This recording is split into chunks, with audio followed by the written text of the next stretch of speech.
Bendiciones, bendiciones mis amados hermanos, gusto poder saludarlos. Eh, bueno, qué privilegio pues estar de nuevo, ¿verdad? En una transmisión más. Es un gusto poder pues avanzar en el tema. Ya días que no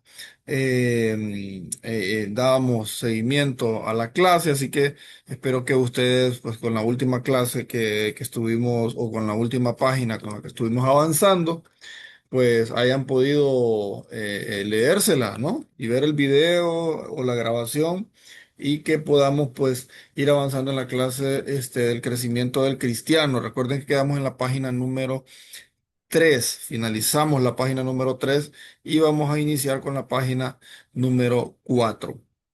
Quiero agradecerle mucho a los pastores, al pastor Aníbal, al pastor Daniel, por la apertura, ¿no? que me han dado, que podamos poder darle seguimiento a las clases. Lastimosamente, ayer sábado no pudimos reunirnos debido a pues, lo sucedido con el hermano del pastor Daniel, ¿verdad? Yo sé que ellos están ahorita pues pasando ese proceso, ¿no? Y pues no queda más que orar por ellos, pedirle a Dios que les dé sabiduría y sobre todo fortaleza a él y su familia. Así que eh, pues son personas muy respetadas, ¿no? Personas que Dios ama muchísimo y Dios les dará la fuerza para poder seguir adelante en medio de las circunstancias que estén viviendo. Bueno, así que sin más preámbulos, vamos a seguir con la materia del crecimiento del cristiano y nos quedamos en la página número 4. Así que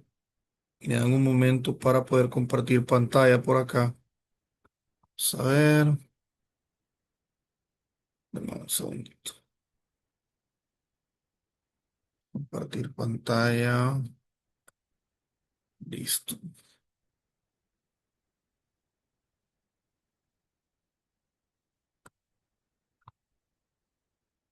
Muy bien, vamos a la página número 4. Y bueno, si ustedes recuerdan, estábamos viendo un tema en Éxodo, estábamos en Éxodo 30:30. Dios busca a aquellos que puedan consolarlo, oiga bien, y entenderlo. Qué difícil cuando uno está pasando una situación complicada y uno lee este tipo de comentarios, que Dios busca a quien lo consuele y quien lo entienda. Ministrar al Señor, hermano, o ser un ministro del Señor no es nada fácil. Realmente es muy complicado, ¿verdad? Porque toca ser el intermediario. No estoy hablando entre Dios y los hombres, sino ser como ese representante de Cristo, ese intermediario entre esas ovejitas, ¿verdad? Abogando por ellas ante el Señor, orando por ellas, intercediendo por ellas. Esa figura cristocéntrica que nosotros desarrollamos también porque somos cristianos, derivado de la palabra Cristo, es porque somos intercesores. Y cuán difícil es para un ministro, teniendo su propia vida, sus propios problemas, también tener que interceder por los problemas de otros. Es doloroso muchas veces, yo sé que los pastores no lo dicen, ¿verdad? Pero tienen que pasar muchas humillaciones, ¿verdad? En algunas etapas de su crecimiento, de su vida, eh, aflicciones de diferente índole, personas que menosprecian su llamado, personas que lejos de ser un apoyo, vienen a ser una zanjadía, una piedra de tropiezo. Pero ahí está la iglesia para que entienda eso. La iglesia no está para estar criticando al ministro, la iglesia está para apoyar al ministro. Es necesario que usted apoye a su pastor en los momentos de dificultad. Llegue, le dele un abrazo, él es humano también, ¿verdad? Y materialice por ahí también ese amor, ¿verdad? Llévele algo, el pastor, invítelo a comer. Pastor, venga, vamos a tomarnos un cafecito por ahí, un pollo chuco por ahí, pastor. Trajecito, mire, pastor, un par de zapatos. Usted tiene que aprender a ser agradecido con Dios, con lo que esta gente ha hecho con usted. Y parte de ser agradecido es ser dadivoso también, es abrirse a poder colaborar con la obra que el Señor, porque son gente que son humanos. O sea, no vea ahí usted una piedra que solo porque escuchó, solo porque tuvo un llamado y dice, Pedro, tú eres la piedra. Y entonces la roca, entonces ya usted cree que el pastor también es una roca, ¿verdad? Físicamente hablando, no, mano. Él es un hombre, un humano, una persona que tiene sentimientos, que se duele, que, que muchas veces tienen deseos de tirar la toalla, pero que nosotros somos un solo cuerpo, somos el cuerpo de Cristo. Y como cuerpo necesitamos abrazarnos y darnos calor unos con otros, aportarnos, ¿verdad? Amistad. La división no trae nada bueno dentro de la iglesia. La separación, el desmembrarnos como cristianos, ¿no? Que aquel es oreja, ¿no? Que aquel es dedo, que aquel es oído, que aquel es ojo. Tenemos que ser un solo cuerpo y amarnos los unos a los otros. Jesucristo pedía que estuviéramos unidos, porque ahí entonces el mundo creerá en lo que Dios ha hecho. Si no nos unimos, no. Hay una sola visión, una sola visión. Cuando hay división, significa que hay varias visiones. Se debe tener una sola visión. ¿Cuál es la visión de una luz en el camino? Salvar o rescatar las almas para Cristo. Esa es la visión del ministerio de una luz en el camino. Si usted tiene más visiones, entonces se llama división. Ya está dividiendo, porque divi significa dos, pero aquí solo tenemos una, y es rescatar las almas para Cristo. Y usted está dentro de ese programa. Bueno, página número 4, dándole seguimiento a la lectura. Éxodo 30:30, Dios busca a aquellos que puedan consolarlo y entenderlo. Quiere que tengamos eh, intuición divina, es lo mismo que dirección divina, ¿verdad? Que uno sepa, pero cuando hablo de intuición habla de comprender, ¿verdad? O adelantarse, en cierto modo, a sensibilizarse con lo que Dios quiere. Es decir, esto es importante. Voy a mencionarlo, tratar de explicarlo bien si el Señor me ayuda. Uno, como nosotros debemos estar siempre conectados con el Espíritu Santo. Y esto, hermano, no necesariamente, y voy a decirlo con la boca pequeña, con temor y temblor, no necesariamente significa que una persona pase en ayuno y oración, aunque tiene que ver, ¿verdad? Claramente tiene que ver, porque tu espíritu está siempre, cuando tú estás buscando al Señor, tu espíritu está activo, ¿verdad? Está activo, percibe cosas. Ahora, cuando una persona tiene su corazón alineado con el Espíritu Santo, aunque esta persona en ciertas etapas de su vida o en su crecimiento no esté en constante oración y ayuno, porque pues la vida cristiana a veces es así, a veces Dios te mete en unos procesos que estás en un péndulo, ¿no? A veces estás aquí, a veces acá, y no es que siempre anda fluyendo. Bendito Dios por los hermanos que siempre andan fluyendo, ¿verdad? Que, se tiran 3 horas, 5 horas al día orando y que ayunan. Qué bueno por ellos. Pero la gente normal tiene luchas, tiene pruebas, y en medio de las pruebas y las luchas muchas veces no ora. Es difícil para ellos hacerlo. Pero eso no debería quitar la sensibilidad espiritual. Porque eso es una mentira también, que solo porque una persona ha estado pasando por procesos y no ha estado orando ya perdió la sensibilidad espiritual. No es cierto. La sangre de Cristo vale más que cualquier ejercicio espiritual que nosotros hagamos. Él nos salvó y vive dentro de nosotros, que adentro vive. Y en su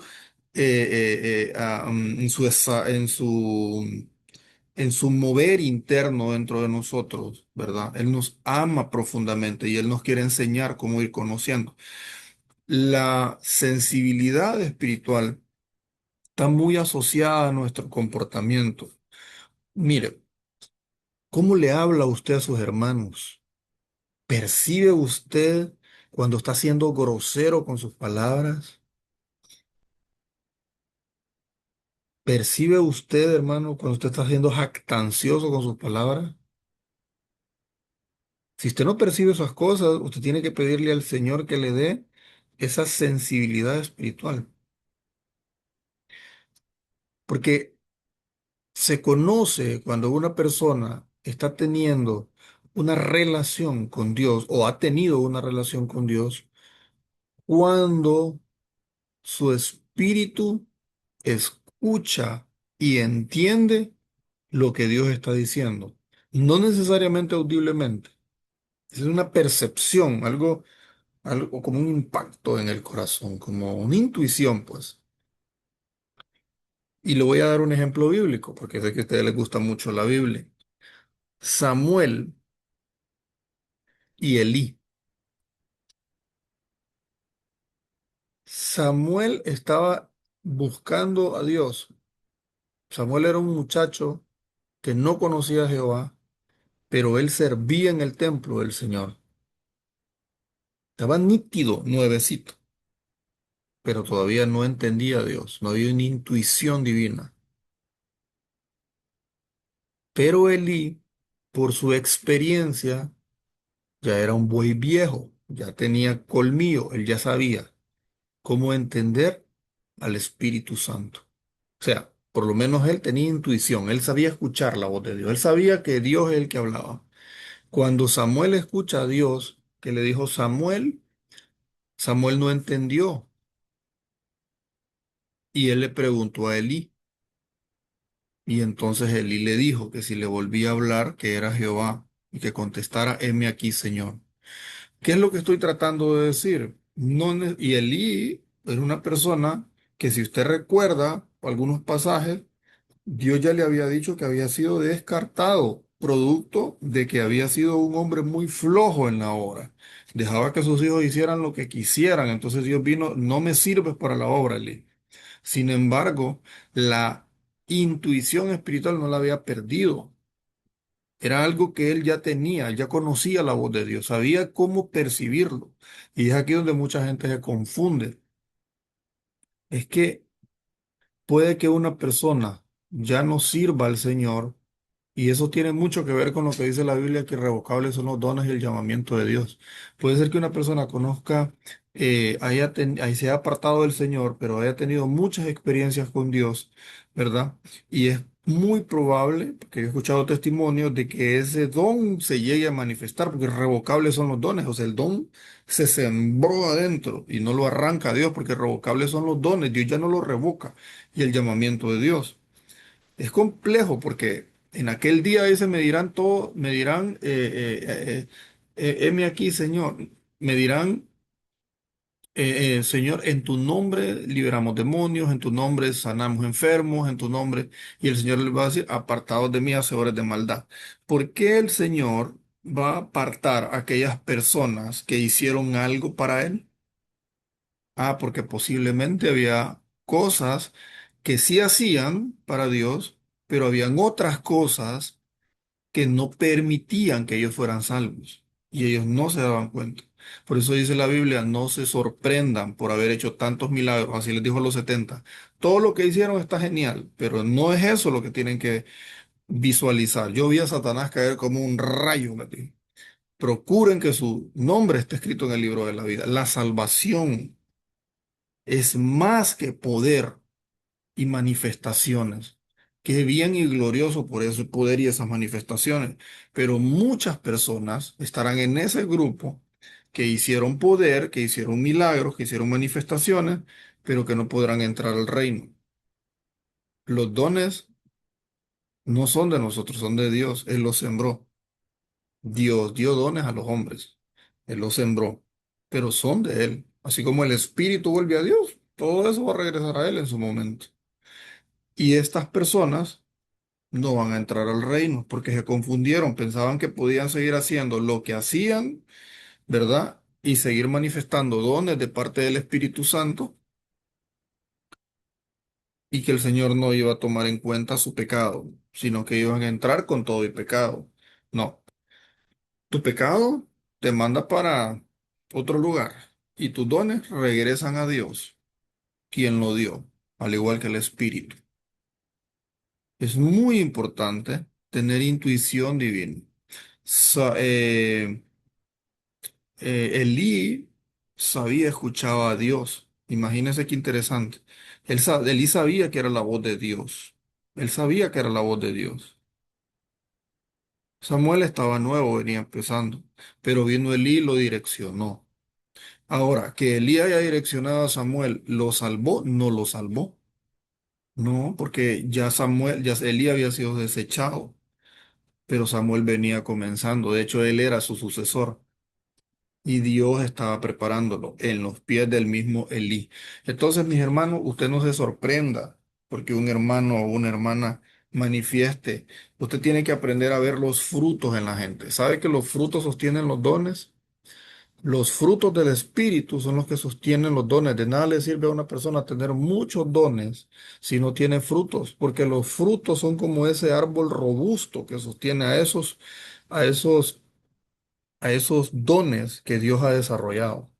O sea, son como esa fuerza, quiero decir, o sea, esa solidez. Usted puede ser una persona, hermano, que levanta muertos, pero si usted no tiene mansedumbre, no tiene templanza, no tiene amor, no tiene dones, entonces ese frutos, perdón, esos dones lo que van a hacer es que lo pueden perder, porque el poder pervierte la gente. Mire qué interesante esto. La gente mira al Espíritu Santo como un poder y esto es lo aquí quería llegar. Y esto da mucho que hablar para el pueblo pentecostés, porque buscamos mucho a Dios y bendito Dios por aquellos que buscan con hambre y sed la presencia del Señor. Pero el Señor no es un poder, Él es una persona. Él no es poder. Él no es como una maquinita que le vas a meter monedas y te carga un bono para poder jugar otra vez. O te vas a enchuflar como un teléfono para cargarte de energía, como mucha gente cree. No, el Señor es una persona. Él tiene sentimientos. Él tiene alma.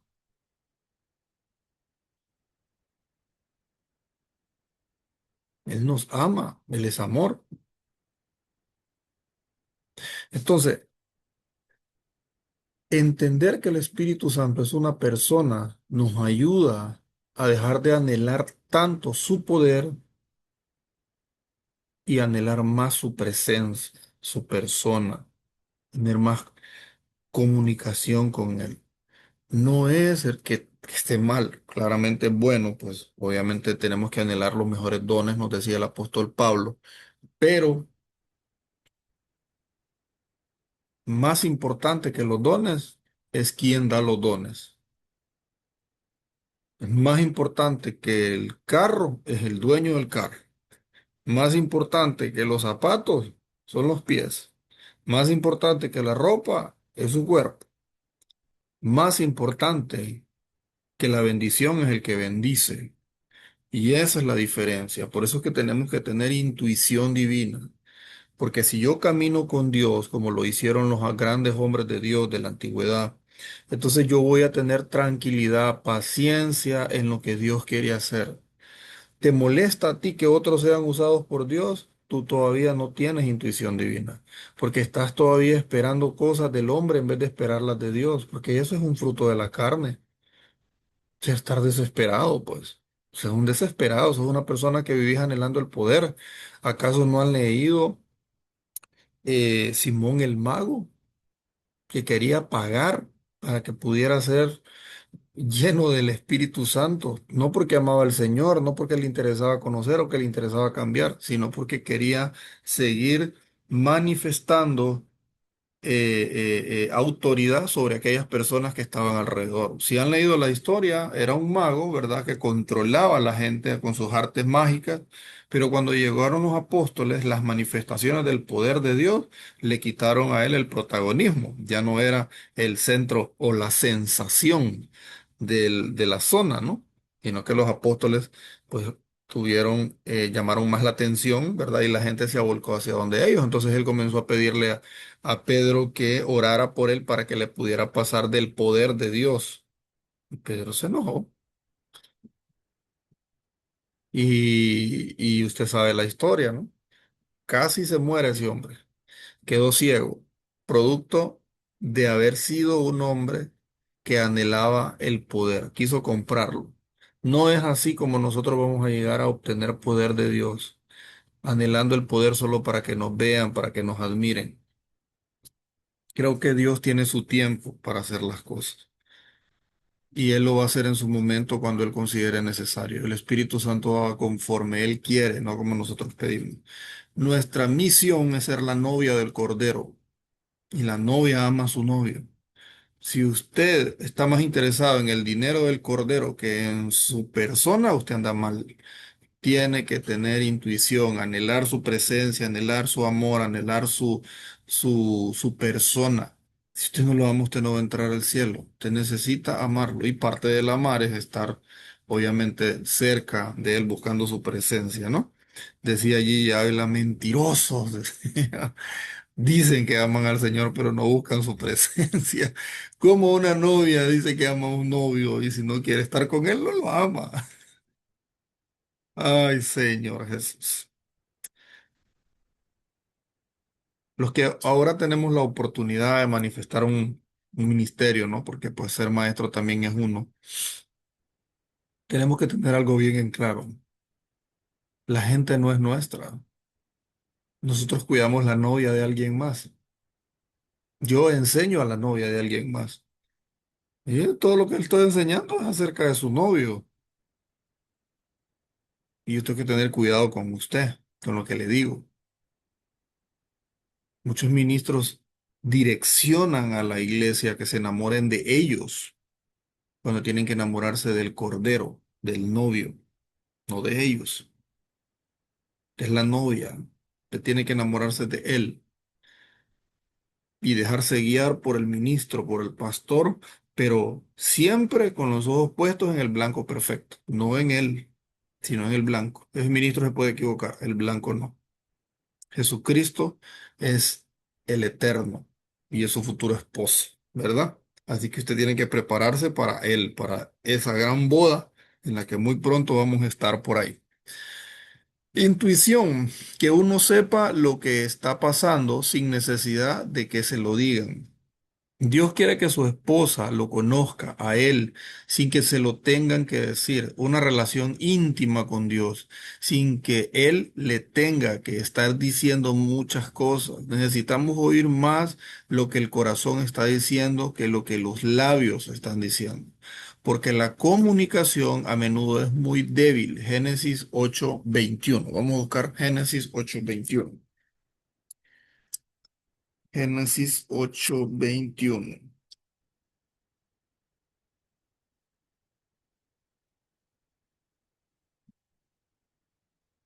Tararán.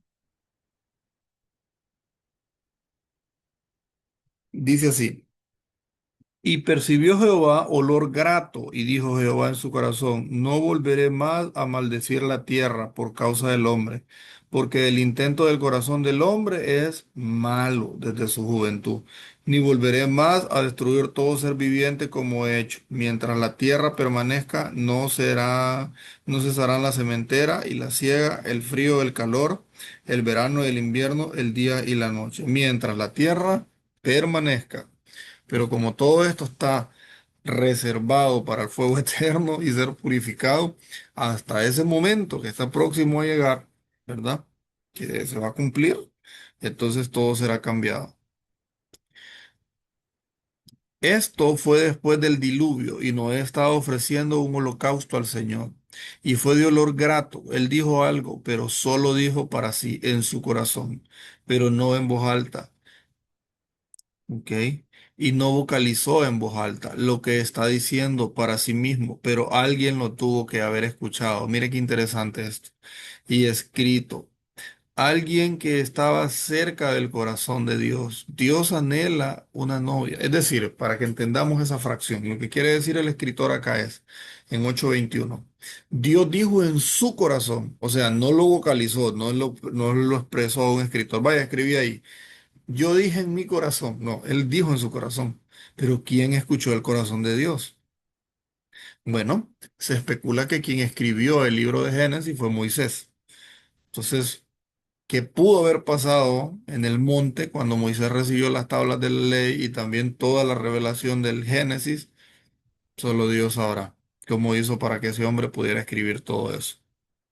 Es tremendo, ¿no? Realmente que nos sobrepasa el nivel o la capacidad del espíritu.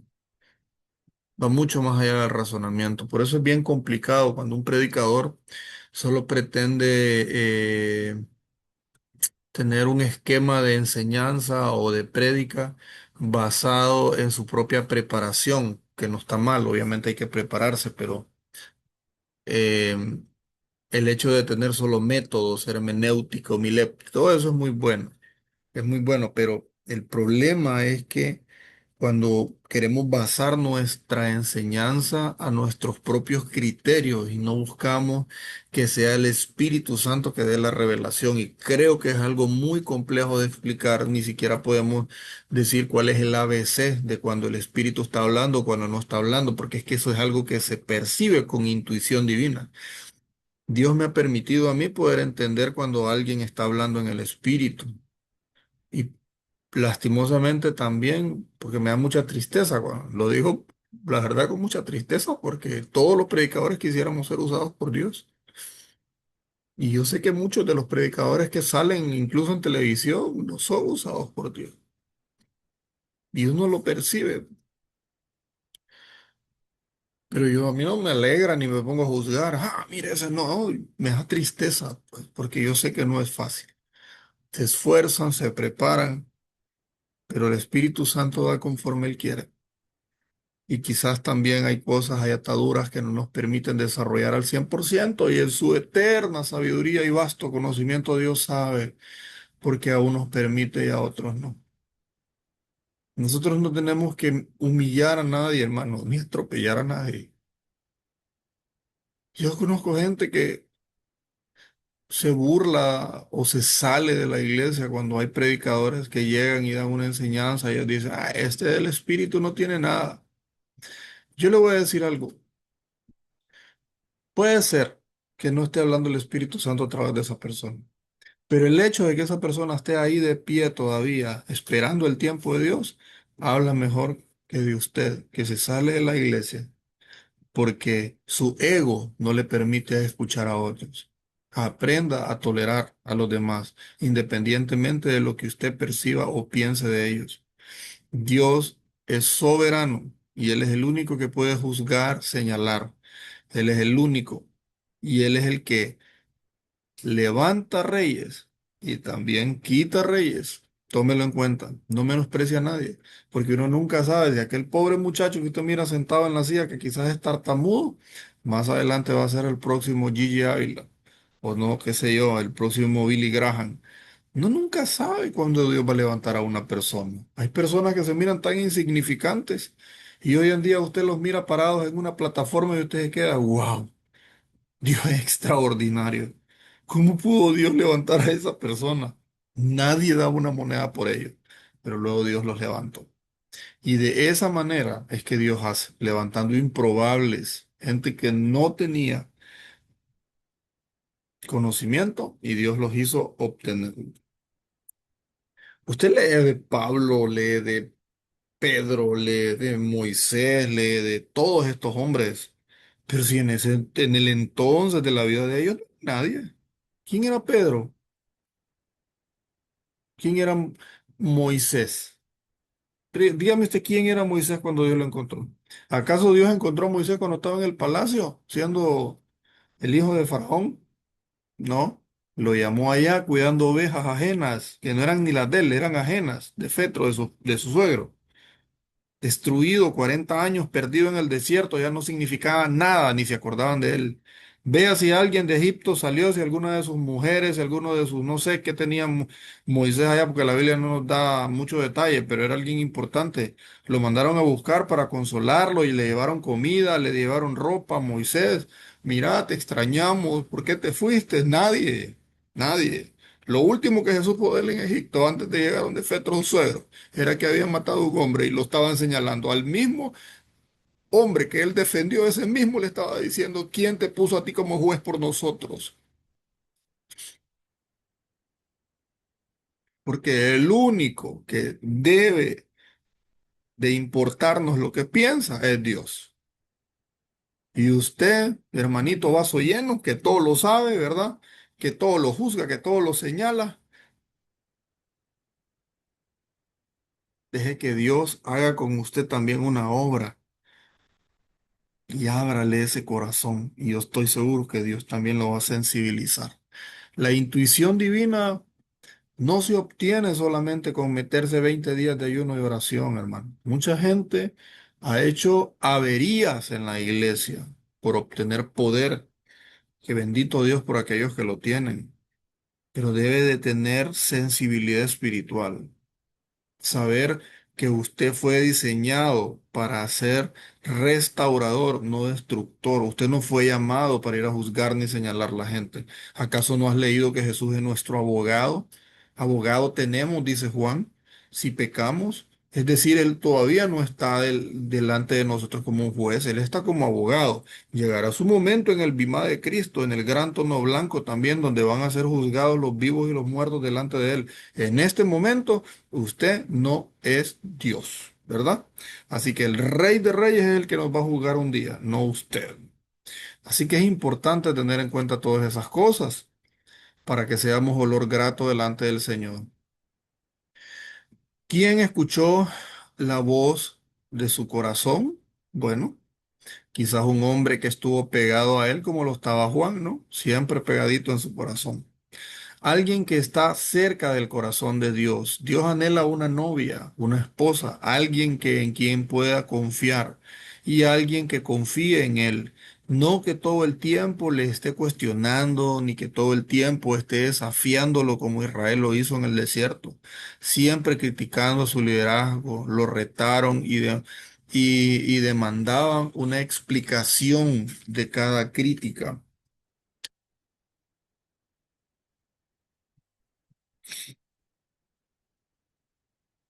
Una explicación de cada crítica. De a su liderazgo y retaron y demandaban, ¿ok? De cada cosa. Y es difícil para Dios caminar con una persona así. Él quiere que esto sea sacado de todo lo que se considera parte de su esposa. Él camina con aquellos que están de acuerdo con él. Y es por esto que Abraham y Dios se llevaron tan bien, porque Abraham siempre, perdón, estuvo de acuerdo con Dios. Él quiere a alguien a quien pueda abrirle su corazón, a alguien con quien pueda compartir sus secretos más íntimos, a alguien que sea compatible a su hijo. Un buen matrimonio es cuando dos personas piensan de igual forma, con los mismos deseos y formas, y la verdadera esposa tendrá su mente cambiada para ser como la de él, la de Cristo. Dios quiere que su esposa le guste lo que a él le gusta. Romanos 8:29. La meta del Señor es conformarnos a la imagen del Hijo. Apocalipsis 19:8. La meta del Señor es conformarnos a la imagen del Hijo. Es lo que Él ha esperado por un largo tiempo. Necesitamos gran paciencia para esperar al cónyuge, al Señor. Tiene gran paciencia esperando el precioso fruto de la tierra. Isaías 64:4. El esperar en Él es una prueba para el que le ama. Las cosas que Dios ha preparado para los que le aman, cuando Dios vea que vamos a ser más fieles y que podremos servirle más efectivamente casados, entonces traerá a la persona correcta a nuestra vida. Ah, ok. Y podemos confiar en esto. Debemos confiar en Él que va a traer a la persona correcta a nuestra vida y debemos Ok, en esta estar al tanto de nuestra situación. Apocalipsis 19:7. En el tiempo que Dios ha esperado por tanto tiempo, su esposa se ha preparado porque Dios tiene su parte, pero nosotros también tenemos nuestra parte. ¿Cuál es su parte? Obedecer su voz porque Él pondrá su mano en nuestra vida. Una cosa es a la vez y cada vez que le decimos sí, seremos cambiados, seremos más como Él es conforme continuemos diciendo sí. Oiga bien, sí, de sin estar renegando, reprochando, reclamando. Él nos pondrá una bella vestidura espiritual y nos hermoseará. Solo debemos obedecer su voz y Él nos llevará a todos a un buen paso. La obediencia es más que el sacrificio. Hay mucha gente que se sacrifica mucho, pero no obedece. Ni ofrendar podemos. Oiga bien, mire qué delicado es esto. Ni ofrendar podemos si nosotros somos unos rebeldes. ¿Tiene problemas usted con su hermano? Se pelea con su hermano, no le habla. Usted es un rebelde. Usted no puede ni ofrendar por esto. Tiene que ir a reconciliarse con él allá. La obediencia es más que el sacrificio. Tres clases para ser fructíferos y crecer. Página número 5. A ver, por acá, página número 5. Ok, tres clases para ser fructífero y crecer.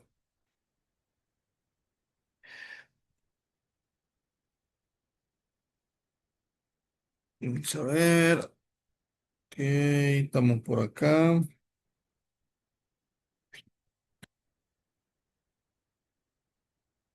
Tres clases para ser fructífero y crecer. Al 30 por uno, al 60 por uno y al 100 por uno. Existe también el atrio, lugar santo, lugar santísimo. También los hijos jóvenes y padres. ¿Se acuerdan que vimos esos temas, verdad? Al atrio, lugar santo, lugar santísimo. Jóvenes espirituales, padres espirituales. Niños espirituales, que son los atrios también.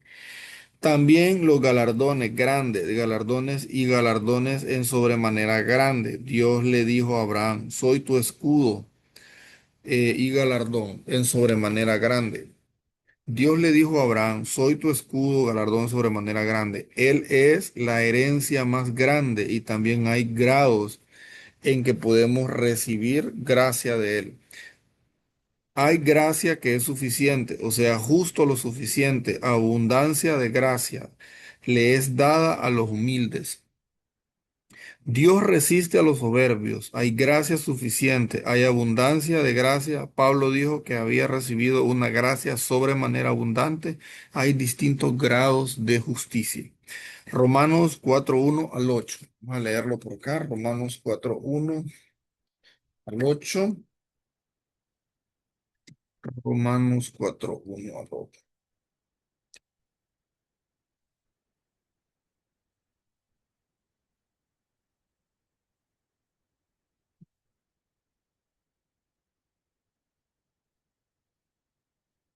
¿Qué pues diremos?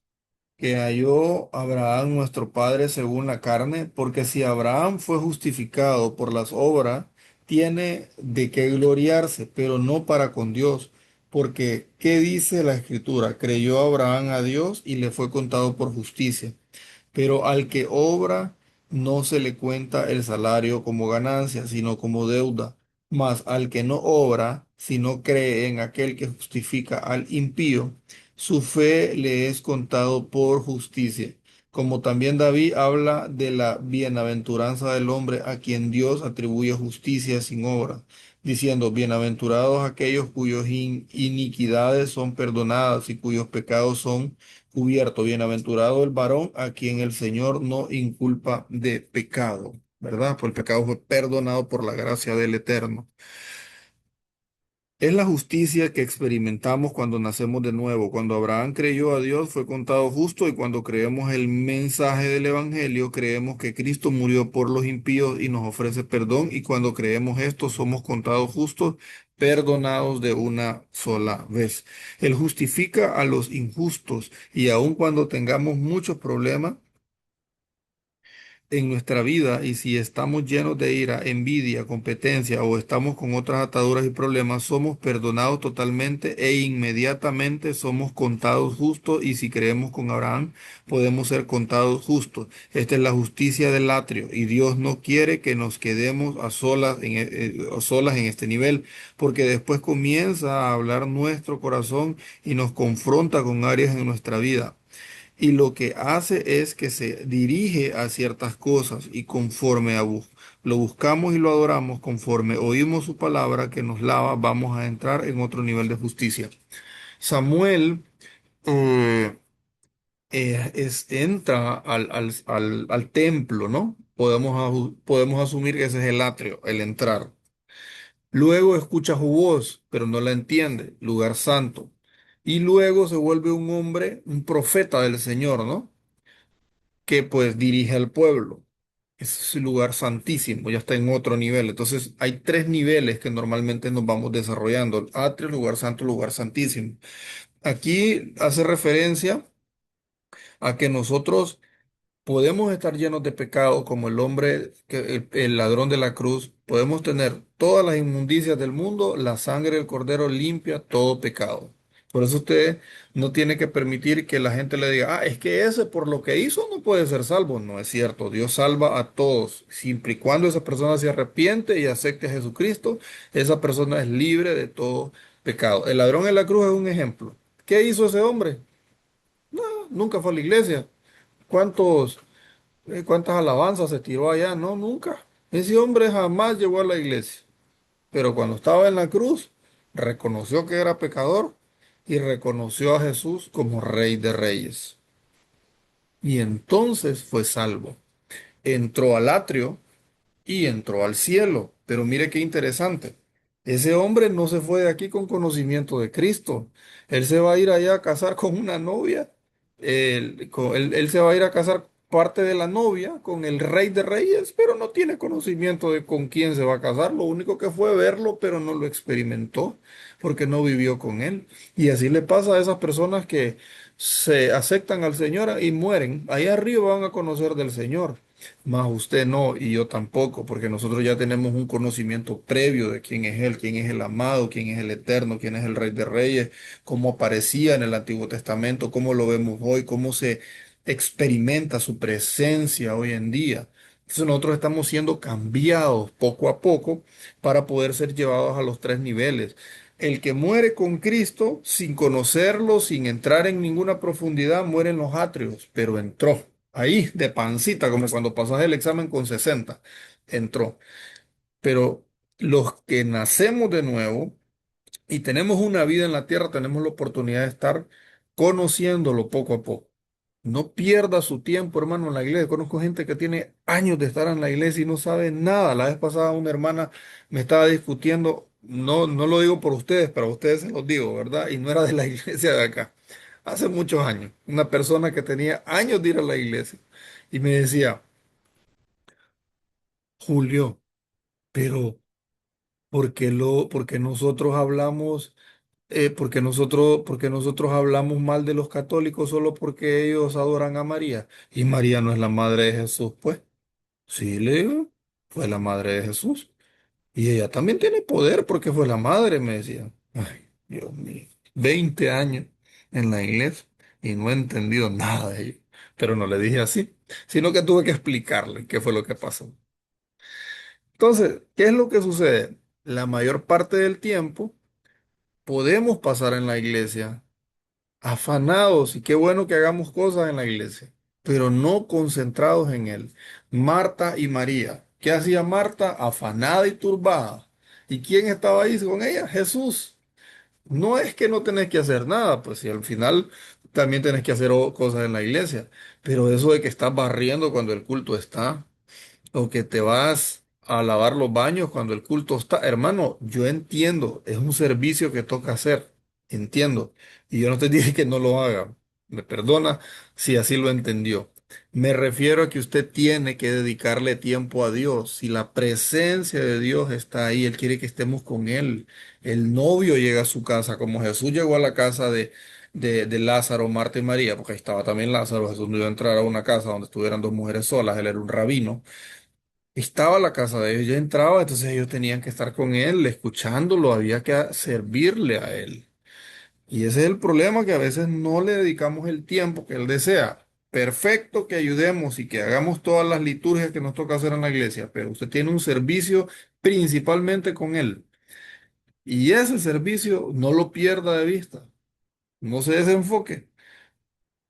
Bueno, sigamos avanzando.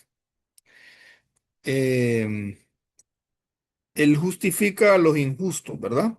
Aún con el pecado que tengan.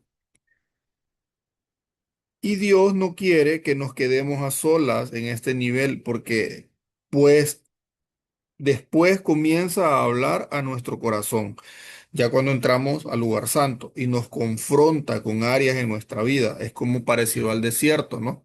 Entramos al desierto y lo que hace es que se dirige a ciertas cosas y conforme lo buscamos y lo adoramos y conforme oímos de su palabra que nos lava, vamos a entrar a otro nivel de justicia. Entramos al Canaán, a la tierra prometida, a ese lugar.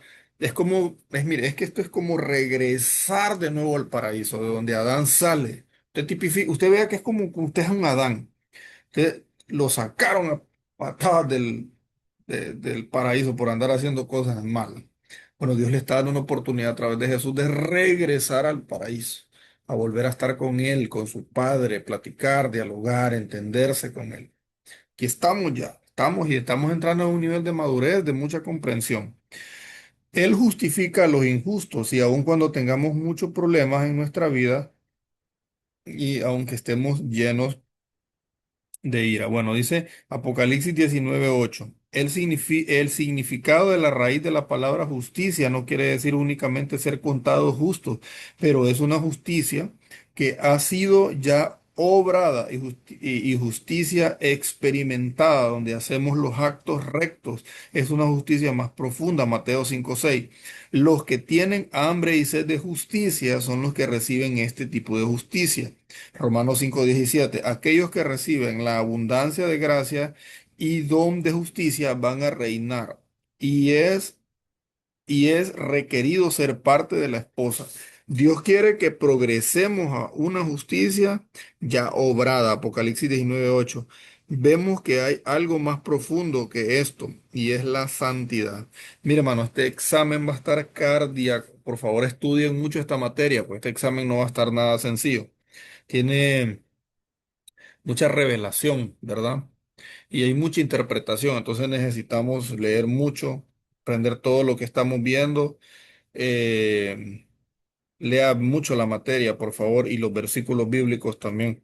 Punto 3, Romanos 6:19. La justicia conduce a la santidad. La santidad es más profunda y es cuando nuestro corazón está diciendo las cosas correctas. Puede que estemos haciendo acciones rectas, pero que nuestro corazón esté haciendo algo opuesto.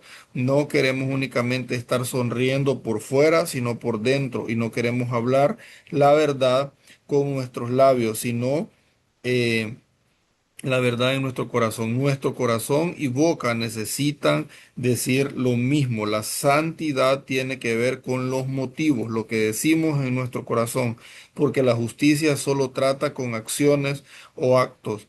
La justicia nos conduce a la santidad. Muy interesante. Bueno. Vamos a cerrar con este último párrafo de la página número 6 para quedarnos después con el tema la justicia progresiva y la santidad en la vida de Job, porque de ahí pues tenemos que detenernos un poco más, ¿verdad? Pero quiero cerrar aquí. En Apocalipsis 22:11 encontramos una carretera y mientras más tiempo estemos en este camino, peor nos vamos a volver. Pero en la otra carretera, mientras más tiempo estemos en esa carretera, mejor nos vamos a volver, porque nunca nos quedaremos iguales, sea cual sea el trayecto que escojamos en nuestra vida. Seremos mejores y mejores o peores, peores y continuando hasta la eternidad misma. El que sea injusto todavía. Y el que sea justo todavía. Mire, es importantísimo que nosotros le pidamos a Dios revelación de si estamos en el lugar correcto. porque puede ser que estemos peleando contra algo que no nos ha llamado Dios a pelear, o caminando en una carretera que Dios no nos ha llamado. Y una de las cosas que yo admiro mucho del Señor es que el Señor te deja que hagas lo que tú quieres, que utilices tu libre albedrío al 100%. Y si tú no reaccionas a pedirle dirección a Él, Él te deja como el hijo pródigo allá comiendo algarrobas de los cerdos hasta que tú levantes la mano y decidas levantarte y caminar y rendirte a Él para hacer la voluntad de Él. Él da una orden y una indicación y esa es por aquí, para no, para direccionarte. Pero si usted decide por otro lado, Él respeta eso, pero le da la opción para que usted regrese. El que es justo continúe siendo más justo todavía. Esto lleva a algo aún mejor. El que es santo continúe llegando a ser aún más santo todavía. Los que están más cerca hacen las cosas que le agradan a él. Dios tiene muy poco placer cuando su pueblo no madura. Dios ama a los niños, pero quiere que esos niños crezcan hasta llegar a un nivel que puedan entenderlo. Primera de Pedro 2:1-2. Hay algo importante antes de entrar ahí. En la Iglesia Católica enseñó por mucho tiempo acerca del niñito Jesús, ¿verdad? ¿Cuántos han ido a las ferias ahí donde está el niñito Jesús en el pesebre con José, con María? Y ese es el Jesús que ellos conocen, al niñito, ¿verdad? Pero Dios no quiere que nosotros conozcamos a Jesús. ¿Por qué cree que la Biblia no habla de su niñez? Porque no es del interés de la Biblia, del Señor, que nosotros idolatremos, ¿verdad?, a Jesús como niño, sino que tenemos que conocer al Jesús maduro. No es al Jesús como niño que tenemos que conocer, sino al Jesús de 30 años, al Jesús maduro, a ese Jesús que manifestaba el poder de Dios y que nos enseñó. Ese es el hombre al que nosotros tenemos que seguir y pretender ser como él, no un niño en un pesebre, parte de la vida biológica de todo ser humano, ¿verdad? Por eso la Biblia no habla de él, para que no nos enredemos, como dicen tierra adentro, no nos enredemos en malva, sino que estemos enfocados en el objetivo, llegar a ser conforme al varón perfecto, o sea, como ese hombre ya maduro. Eh, Dios tiene muy poco placer cuando su pueblo no madura. Dios ama a los niños, pero quiere que esos niños crezcan hasta llegar a un nivel que puedan entenderlo. Como niños recién nacidos debemos desear la leche no adulterada para crecer por medio de ella, ¿verdad? Santiago 5: un labrador no tiene nada de gozo si su cultivo crece a medias y no puede ser cosechado ni usado, y Dios dice lo mismo acerca de su pueblo, que ellos son el precioso fruto de la tierra y él mismo es su labrador, y Dios no tiene gozo alguna si nunca llega a estar maduro para la siega. Santiago 5:7: Dios le tiene mucha paciencia a su esposa. Espiritualmente la lluvia temprana sirve para suavizar el terreno, para sembrar, y la lluvia tardía era una lluvia muy pesada y fuerte para hacer que el cultivo llegara a su madurez. Dios aquí dice que para que su iglesia pueda llegar a la madurez plena para ser cosechada y que llegue a toda su madurez, requerirá de una lluvia tardía muy fuerte, y es lo que esperamos en esta hora. Segunda de Corintios 3:18: somos hechura suya y siendo creados en Cristo Jesús. Efesios 2:10: somos bebés que estamos creciendo hacia la juventud y luego hacia ser padres, ¿verdad? Niños, jóvenes y padres espirituales. Primera Juan 2:12: todos somos llamados, pero debemos avanzar hasta ser escogidos y luego hasta ser fieles. Todas las cosas están pasando y todas están siendo hechas nuevas, y no sucede inmediatamente en el tiempo presente. Los justos están llegando a ser más justos y los santos están llegando a ser más santos. No se quede en la misma posición. El pasado tiene que irse muriendo y tenemos que ir creciendo conforme al varón perfecto. Deje que su crecimiento sea como la luz de la aurora, que vaya en aumento, ¿verdad? No se quede estancado, hermano, siga avanzando, siga avanzando. Permítale a Dios. Mire, nosotros con mi esposa cada año, al inicio de año, una petición. Sembramos en la iglesia y hacemos una petición: Señor, dirígenos. No es una petición de que quiero una casa, que quiero aquí, que quiero allá, no. ¿Qué quieres tú, Padre? ¿Qué deseas tú de nosotros? ¿Verdad? Y eso procuramos pues obviamente esperar que Él nos conteste y cuando tenemos la respuesta, entonces avanzamos hacia esa respuesta. Mis estimados hermanos, Dios me los bendiga mucho. Gracias por el tiempo, ¿verdad? Espero que escuchen toda la sesión.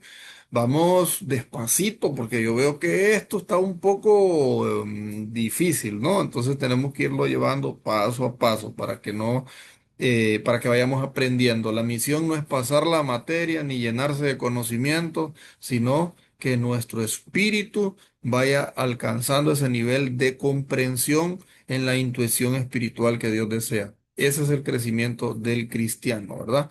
Que podamos ir entendiendo el corazón del Señor para poder ser guiados por su espíritu y que los frutos se vayan a manifestar dentro de nuestro. Dios me los bendiga muchísimo y me los guarde.